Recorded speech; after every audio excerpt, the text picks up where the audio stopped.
Hello mga idol, maayong buntag di ay mga idol. Kumbati na punta sa iyo sa kabuntagon. Naligo ko mga idol kay man akong daily routine nga ginabuhat kada adlaw sa iyo sa kabuntagon. So, mao na maligo tayo sa iyo sa kabuntagon, mag-toothbrush ta kay kailangan pa natog mag-toothbrush no para hinlo atong ipon para fresh. Nahuman ako ana mga dog kaligo.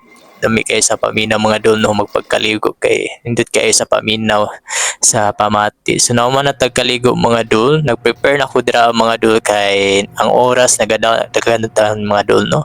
So mag-prepare na ta. So nagsuot ako dira og pantalon ug t-shirt mga dul kay hapit ang oras, porma-pormahan na to ginagmay bisag pangit ta. Ana dol mao din among uniform sa among trabahoan mga dol color green. Yung nakadaadlaw mo ginasuot. Pero actually tulo among uniform mga dol nga basig natingalo mo balik-balik among uniform. Pero ginalaban gyud na namo kada adlaw. So finally nauman ra gyud padulong nako ana sa akong gitrabahoan mga dol ate. Padulong naman ta sa atong gitrabahoan mga dol. Ako i-flex ang store namo mga dol. Inani dengit sura diri sa mawala pa nakaadto sa monster pwede ra gyud mo moadto diri sayo sa kabuntagon mga dol. Pagsulod pa lang nako sa akong gitrabahoan mao din inigsugat sa ako ang mga dol isugo ko ni ma'am ug nag-message siya sa ako nga mag-prepare daw kog kinilo na mga pagkaon sa iring ug sa pang-iro. So mao na akong gitrabaho gani ang mga dol gi-repack. So finally kuan ako siya gisil para dali lang siya og ma-prepare dayon siya o mabutan sa sako. So 20 kilos di ay na siya nga pagkaon sa iring ug 20 kilos pud nga pang-iro nga akong gi-prepare.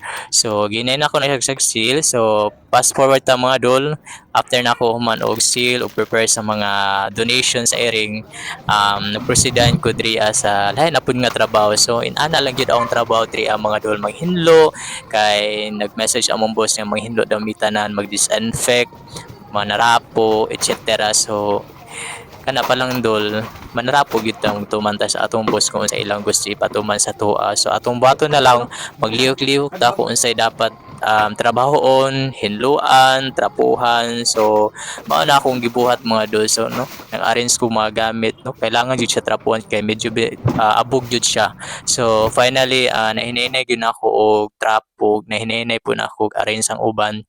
Bisag taliwala sa kakapoy mga dol no wala gyud ko ni na feel og kakapoy murag kumbaga na-enjoy ko sa akong gibuhat wala na ako na feel ang kakapoy ambot ngano no kada bitaw nang maka-focus ka sa imong gitrabaho niya murag mawala imong kakapoy kalaay murag nasa imong hunabang ba nga naka-focus ka sa imong trabaho kanang walay lain tawo nga magsinamok sa imo nga ikaw lang jud mismo nasa store nga magtrabaho. So finally nauman ako siya arrange nag-proceed na pud ko diri nag-vacuum sa mga hugaw kanang mga buhok unsa pa na dira anang magagmay kaayo ako na siyang gi-vacuum kay dili siya madala og silig mga dono. So ako na lang gi-vacuum siya para madali para makaabot tong mga buhok-buhok sa mga irog-iri. So human dira mga dono man ako siya vacuum. So proceed na pud ko diri ang side mga dono manarapot ta. So syempre kailangan din na siya isprayan nato no para trapuhan para mawala tong abog-abog medyo puti-puti gid siya no kailangan gid siya i-trapuhan mga doon. So nag-arrange ko dira ang mga doon o original packaging. So finally mga dol nauman ra jud worth it ang akong kahago. Na-arrange na siya inani siya kanindot na pagka-arrange. Dili lang ako nang hinlo mga dol ha napud ko'y kauban. So ang fast forward ta mga dol, anay naabot nga mga order gikan sa Brexan. Kadto pa ng isang adlaw nga gi-order ni ma'am niya karon lang na-deliver sa among store.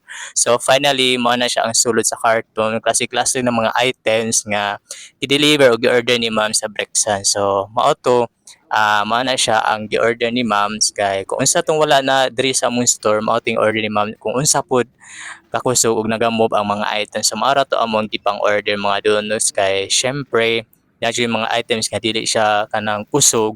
So atong pilion mga dol kung unsa to mas kusog nga mga item nga pwede nato ibaligya sa mga customer.